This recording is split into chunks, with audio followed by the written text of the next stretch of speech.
Praise the Lord. இந்த நாளுக்கான தெய்வ வார்த்தை லூக்கா சுவிசேஷம் 1ஆம் அதிகாரம் 13ஆம் வசனத்தினுடைய முதல் பகுதி.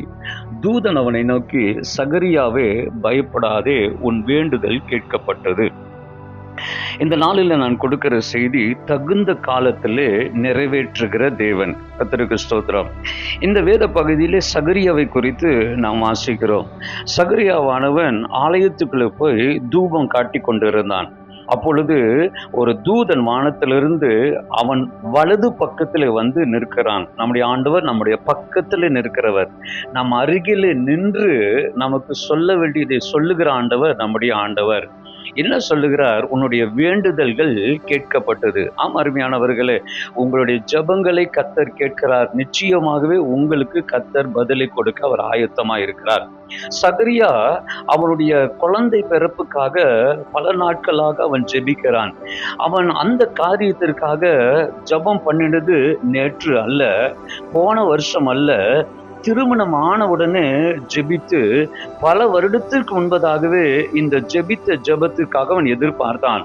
ஆனால் பல வருடத்திற்கு முன்பதாக ஜெபித்த ஜெபத்தை அவன் மறந்திருக்கலாம், ஆனால் கர்த்தர் மறக்கவே இல்லை. கர்த்தர் அதை நினைவில் வைக்கிறார். லூக்கா சுவிசேஷம் 1ஆம் அதிகாரம் 20வது வசனத்திலே சகரியா ஜெபிக்க தொடங்கின உடனே ஆண்டவர் அவனுக்கு நாளை குறித்துட்டார், டேட் எழுதினார் என்று நாம் அங்கே பார்க்கிறோம். தகுந்த காலத்தில் நிறைவேற்ற போகிறேன் என்கிற தேவனுடைய நேரத்தை கர்த்தர் எழுதுகிறார்.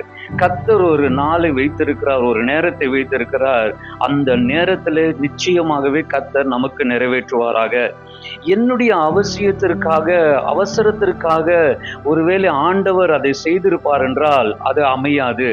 ஒருவேளை சகரியாவுடைய அவசரத்திற்காக யோவான் பிறந்திருப்பான் என்றால், இயேசு பிறக்கும் போது யோவான் தாத்தாவாகத்தான் இருந்திருப்பார்.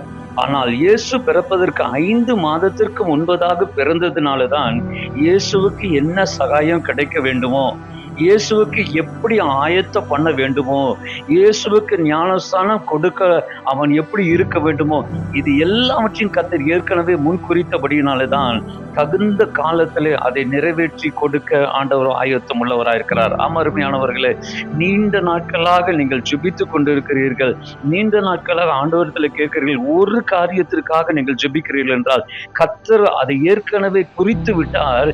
தகுந்த காலத்தில் அதை உங்களுக்கு கொடுப்பார். தானியேல் அவன் ஜெபித்த நாளிலேயே அவனுக்கு பதில் வந்து விட்டது. ஆனால் 21 நாள் கழிச்சு தான் அவனுடைய கையில் அது கிடைத்தது. அதே போல நீங்கள் ஜெபிக்க ஆரம்பித்த உடனே கர்த்தர் உங்களுக்கு நாளையும் நேரத்தையும் கொடுப்பதையும் கர்த்தர் நிர்ணயித்து விட்டார்.